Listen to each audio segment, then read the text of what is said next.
guys, இன்னைக்கு நம்ம என்ன பார்க்க போறோம்னா 10th standard 5 mark important question சீரிஸ்ல எடுத்துக்காட்டு 3.73 தான் பார்க்க போறோம். அந்த 3.73 வந்து ஒரு மேட்ரிக்ஸ் சம் சொல்லுவாங்க. நம்ம 3rd சாப்டர்ல இந்த மாதிரி மாடல்ல இருந்து ஒரு சம் வந்து கட்டாயமா நம்ம வந்து ஆனுவல் எக்ஸாம்ல வந்து எதிர்பார்க்கலாம் இல்ல கண்டிப்பா இந்த மாதிரி கணக்குல இருந்து ஒரு கணக்கு வந்து வரும். சோ அந்த கணக்கோட மாடல் நீங்க புரிஞ்சுக்கிட்டீங்கன்னா இந்த மாதிரி எந்த கணக்கு கொடுத்தாலும் நீங்க வந்து பண்ணலாம். சரி வாங்க டீப்ல क्वेश्चनக்குள்ள போலாம். உங்களுக்கு AB ன்னு ரெண்டு மேட்ரிக்ஸ் கொடுத்துருக்காங்க. அந்த ரெண்டு மேட்ரிக்ஸ் கொடுத்துட்டு AB whole transpose equal to B transpose A transpose என்ன சரி பண்ணுவாங்க. அதாவது நீங்க AB டிரான்ஸ்போஸ் கண்டுபிடிச்ச வேல்யூவும் B டிரான்ஸ்போஸ் A டிரான்ஸ்போஸை மல்டிப்ளை பண்ண வேல்யூவும் சமமா இருக்கும்னு சொல்றாங்க. சரி வாங்க அது நம்ம வந்து சரியா இருக்கா அப்படின்னு சரி இது வந்து செக் பண்ணுவோம். முதல்ல என்ன கண்டுபிடிக்கணும்? AB whole transpose equal to B transpose A transpose. முதல்ல என்ன கண்டுபிடிக்கணும்? AB தான் கண்டுபிடிக்கணும். AB கண்டுபிடிச்சிட்டு அதை டிரான்ஸ்போர்ட் பண்ணோம்னா நமக்கு வந்து AB டிரான்ஸ்போர்ட் கிடைச்சிடும். அதுக்கப்புறம் B டிரான்ஸ்போர்ட் பண்ணிட்டு A டிரான்ஸ்போர்ட் பண்ணிட்டு ரெண்டையும் மல்டிப்ளை பண்ணோம்னா B டிரான்ஸ்போர்ட் A டிரான்ஸ்போர்ட் கிடைச்சிருமா? இவ்வளவுதான் அந்த क्वेश्चन. இப்போ அந்த क्वेश्चन வந்து ஸ்டெப் பை ஸ்டெப்பா எப்படி பார்க்கலாம்னு சொல்லி பார்க்கலாம் வாங்க. முதல்ல என்னது AB ஹோல் டிரான்ஸ்போர்ட்டா AB மட்டும் கண்டுபிடிப்போம். AB A ஓட வேல்யூ என்னது 1 2 2 -1 1 1 இது என்ன A B ஓட வேல்யூ என்னது 2 -1 0 -1 4 2 இதெல்லாம் AB ஓட வேல்யூ. இப்போ நான் என்ன பண்ண சொல்லியிருக்கேன் நீங்க லாஸ்ட் கிளாஸ் கவனிச்சீங்கன்னா உங்களுக்கு தெரிஞ்சிருக்கும். ஃபர்ஸ்ட் நிறைனா என்னது? நிறைனா இப்படி இருக்கும். ரோடு தான் நிறை. நிறைனா இப்படி ஸ்ட்ரெயிட் கோடா இருக்கும். காலம்னா நிரல்னா C. காலம் வந்து கீழே இருக்கும். மேல இருந்து கீழே பக்கத்து மாதிரி இருக்கும். ஓகேவா? அப்போ இதுல நிறை எது? இதுதானே நிறை. நிரல் இதுதான் நிரல். ஓகேவா? இப்போ உங்களுக்கு மேட்ரிக்ஸ்ல நிரல் அதாவது ரோ காலம் புரிஞ்சா ரோனா ஸ்ட்ரெயிட் லைனா இருக்கும். காலம்னா கீழே இருக்கும். ஒன்னு கீழ் ஒண்ணா இருக்கும். ஓகேவா? இப்போ இது என்ன? இப்போ இதுல என்ன பண்ணணும்னா எப்பயுமே ஃபர்ஸ்ட் மேட்ரிக்ஸை வந்து நிறைக்கு மட்டும் தான் யூஸ் பண்ணணும். ரோக்கு மட்டும் யூஸ் பண்ணணும். செகண்ட் மேட்ரிக்ஸை வந்து நிரல் காலத்துக்கு வந்து யூஸ் பண்ணணும். இப்போ இந்த ஃபர்ஸ்ட் மேட்ரிக்ஸ்ல நிரல் என்னது இருக்கு? நிறை என்ன இருக்கு? 1 2 1 இதென்ன ஃபர்ஸ்ட் ரோ வச்சு செகண்ட் மேட்ரிக்ஸ்க்குள்ள ரெண்டு காலத்தையும் மல்டிப்ளை பண்ணணும், பெருக்கணும். இத பாருங்க ஃபர்ஸ்ட் ரோ இதென்ன ஃபர்ஸ்ட் ரோ. இத வச்சு இந்த நிரலையும் இந்த காலத்தையும் நம்ம மல்டிப்ளை பண்ணணும். அப்போ ஓ ரெண்டா எத்தனை? 2 2 × -1 -2 1 × 0 0. இப்போ ஃபர்ஸ்ட் ரோ வச்சு ஃபர்ஸ்ட் காலம் முடிஞ்சா அடுத்து ஃபர்ஸ்ட் ரோ வச்சு செகண்ட் காலம் போடணும்.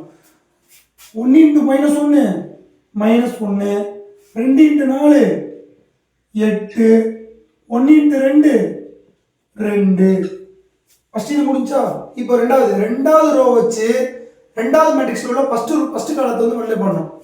E 2 4 -1 × -1 +1 1 × 0 0. அதுக்கு அடுத்து இத வச்சு ரெண்டாவது ரோ வச்சு ரெண்டாவது காலம் 2 × -1 -2 -1 × 4 -4 ஓ 2 2. இப்போ -2 +2 என்ன வரும்? 0 வந்துரும். அடுத்து 8 2 கூட்டினா 10 10ல 1 போனா 9. அடுத்து 4 1 5. அடுத்து -4 -2 எத்தனை? -6 -6 +2 -4. இத எதோட வேல்யூ? AB ஓட வேல்யூ. இப்போ உங்களுக்கு AB கண்டுபிடிச்சாச்சு. ஆனா உங்களுக்கு क्वेश्चन என்ன கேட்டிருக்காங்க? AB டிரான்ஸ்போர்ட் தான கேட்டிருக்காங்க. அப்போ இத டிரான்ஸ்போர்ட் பண்ணனும். அதாவது இடம் மாத்தணும். அப்போ AB டிரான்ஸ்போர்ட் அப்படினா ஒண்ணும் கிடையாது. ரோ எடுத்து காலத்தை போடுறோம். காலத்தை எடுத்து ரோல போட்டுறணும். இப்போ ஃபர்ஸ்ட் ரோ என்னது? 0 9 தானே. அப்ப 0 9 வந்து காலமா போடணும். 0 9 ரோவா இருக்கு. அத காலத்துல எழுதணும். அடுத்து இந்த 5 -4 ரோவா இருக்கு. அத காலத்துல எழுதணும். அப்ப 5 -4. இதுதான் எதோட வேல்யூ? AB டிரான்ஸ்போர்ட்டோட வேல்யூ. இப்போ நெக்ஸ்ட் என்ன கண்டுபிடிக்கணும்? P டிரான்ஸ்போர்ட் A டிரான்ஸ்போர்ட் கண்டுபிடிக்குமா? இப்போ இது வந்து ஈக்குவேஷன் நம்பர் 1 ன்னு வெச்சுக்கோங்க. P டிரான்ஸ்போர்ட் கண்டுபிடிக்குமா? அப்ப P டிரான்ஸ்போர்ட் என்னது? என்ன சொல்லிருக்கேன்? P டிரான்ஸ்போர்ட் B ஓட வேல்யூ என்னது? 2 -1 0 -1 4 2. இது என்ன பண்ணும்? டிரான்ஸ்போர்ட் பண்ணுமா? நான் டிரான்ஸ்போர்ட் பண்ண என்ன சொன்னேன்? அதாவது இடத்த மாற்றணும். ரோவாக இருந்தால் காலமாக மாற்றிடணும், காலமாக இருந்தால் ரோவை மாற்றிடணும். இப்போ 2 -1 ரோவாக இருக்குது, அதை காலத்துக்கு மாற்றுங்க. 2 -1. இந்த ரோவை காலமாக மாற்றுங்க. -1 4. இந்த ரோவை காலமாக மாற்றுங்க. 0 2. இது எதோட வேல்யூ? B transpose value.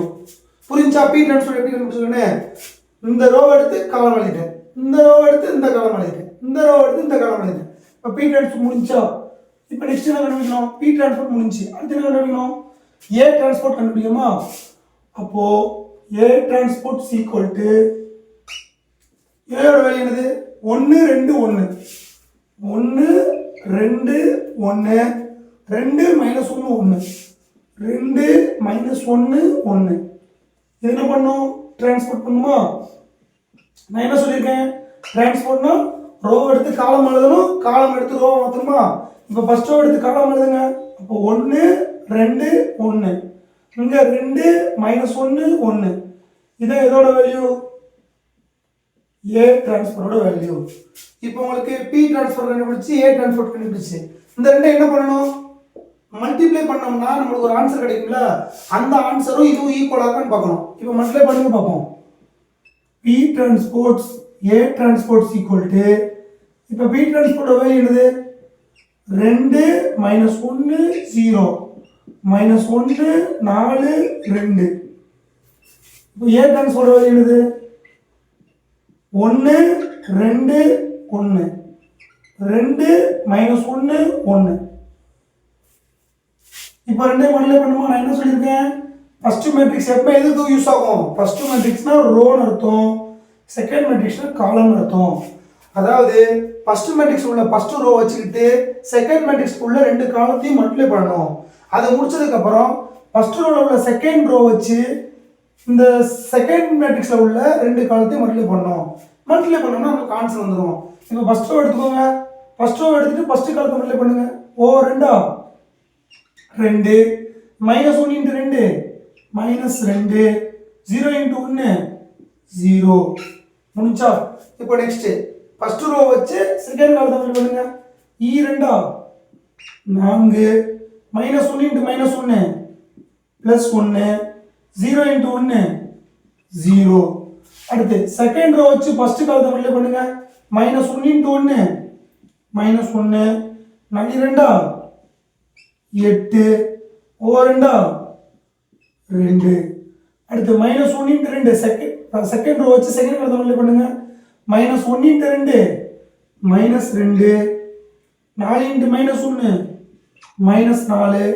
ஓ 2 2. முடிஞ்சா? இப்போ இதெல்லாத்தையும் போடுங்க பார்ப்போம். 2 - 2 வரும் 0 வரும். 4 1 5 5 0 5. 8 2 10 10ல் 1 போனால் 9. -4 × -2 -6. -6 + 2 -4. இதான் எதோட value? B transpose A transpose. இதோட வேல்யூ என்னது? இது வந்து செகண்ட் ஈக்குவேஷன். இப்போ என்ன செய்யணும்? ரெண்டும் சமமாக இருக்கான்னு செக் பண்ணுமா? இப்போ ஃபர்ஸ்ட் ஈக்குவேஷன் என்ன இருக்கு? 0 5 9 -4. செகண்ட் ஈக்குவேஷன் என்ன இருக்கு? 0 5 9 -4. அப்போ ரெண்டு ஈக்குவேஷன் சமமாக இருக்கா? அப்போ அந்த சமன்பாடு அப்படியே எழுதிங்க. AB whole transpose equal to B transpose A transpose சரி செய்யப்பட்டது அப்படின்னு. இப்படி எழுதிட்டீங்கன்னா இந்த கணக்கு வந்து 5 மார்க் கன்ஃபார்மாக கொடுத்துருவாங்க. இப்போ இந்த கணக்கில் உங்களுக்கு காம்ப்ளிகேட்டான விஷயம் இருக்கா? எதுவுமே கிடையாது. உங்களுக்கு எந்த ஃபார்முலா யூஸ் பண்ணல. ஜஸ்ட் இந்த இதில் நீங்கள் என்ன தெரியணும்? ஃபர்ஸ்ட் மேட்ரிக்ஸாக இருந்தால் ரோன்னு வச்சுக்கணும், செகண்ட் மேட்ரிக்ஸ் இருந்தால் காலம்னு வச்சுக்கணும். அதாவது ஒரு ரோவை நீங்கள் ஃபர்ஸ்ட் எடுத்துட்டீங்கன்னா செகண்ட் மேட்ரிக்ஸில் உள்ள ரெண்டு காலத்தையும் மல்டிப்ளை பண்ணணும். புரிஞ்சா? இப்போ இந்த ரோவை எடுத்துக்கிட்டோம். ஃபார் எக்ஸாம்பிளாக 1 2 1 இந்த ரோவை எடுத்துக்கிட்டோம்னா இந்த ரோ வச்சு செகண்ட் மேட்ரிக்ஸில் உள்ள ரெண்டு காலத்தையும் மல்டிப்ளை பண்ணணும். இந்த ரோ எப்படி இருக்குது? ஸ்ட்ரெயிட்டாக இருக்குது, அதனால தான் ஸ்ட்ரெயிட்டாக எழுதணும். செகண்ட் மேட்ரிக்ஸ் எடுத்துட்டு அதே மாதிரி பண்ணி ஸ்ட்ரெயிட்டாக எழுதணும். எழுதணும்னா கால்குலேட் பண்ண முடிஞ்சு. அப்போது இந்த ஒரு விஷயம் தெரிஞ்சு அதுக்கப்புறம் உங்களுக்கு என்ன தெரியணும்? டிரான்ஸ்போர்ட் பண்ண தெரியணும். டிரான்ஸ்போர்ட்னா ஒன்றுமே இல்லைங்க. இப்போ ஒரு மேட்ரிக்ஸ் இருக்குல்ல, இப்போ இந்த மாதிரி மேட்ரிக்ஸ் இருக்கு. இந்த மேட்ரிக்ஸை ட்ரான்ஸ்ஃபர் பண்ண எப்படின்னா ரோவை எடுத்துட்டு காலத்தை போட்டு காலத்தை எடுத்து ரோவில் போடணும். இப்போ இந்த மேட்ரிக்ஸில் ரோ என்னது 2 - 1, அதனால 2 - 1 காலத்தில் எழுதிட்டேன். -1 4, -1 4 காலத்தில் எழுதிட்டேன்.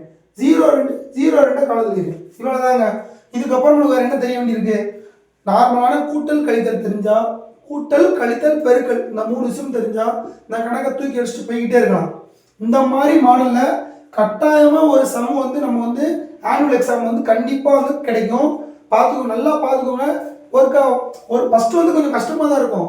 கொஞ்சம் ப்ராக்டிஸ் பண்ணீங்க அப்படின்னா கண்டிப்பாக இந்த மாதிரி கணக்கில் வந்து 5 மார்க் வந்து அடிச்சிடலாம். ஸோ இதை தாண்டி உங்களுக்கு வேறு கணக்கில் எதுவும் டவுட் இருந்துச்சுன்னா கண்டிப்பாக எங்களுக்கு வந்து டிஎம் பண்ணுங்கள். நாங்கள் வந்து எங்களால் முடிஞ்ச அளவுக்கு உங்களுக்கு வந்து சால்வ் பண்ணுறோம். எங்கள் சேனலை பார்க்குறீங்க, பட் யாருமே சப்ஸ்கிரைப் பண்ண மாட்டேங்கிங்க. சப்ஸ்கிரைப் பண்ணாதவங்க சப்ஸ்கிரைப் பண்ணுங்கள். கொஞ்சம் லைக் பண்ணுங்கள். லைக் பண்ணால் நம்ம வீடியோ 4 பேருக்கு போகும்போது தான் நம்மளும் கொஞ்சம் ரீச் ஆகும், எங்களுக்கும் கொஞ்சம் யூஸ்ஃபுல்லாக இருக்கும். அவ்வளோதான் கைஸ். தேங்க்யூ ஃபார் வாட்சிங். தேங்க்யூ.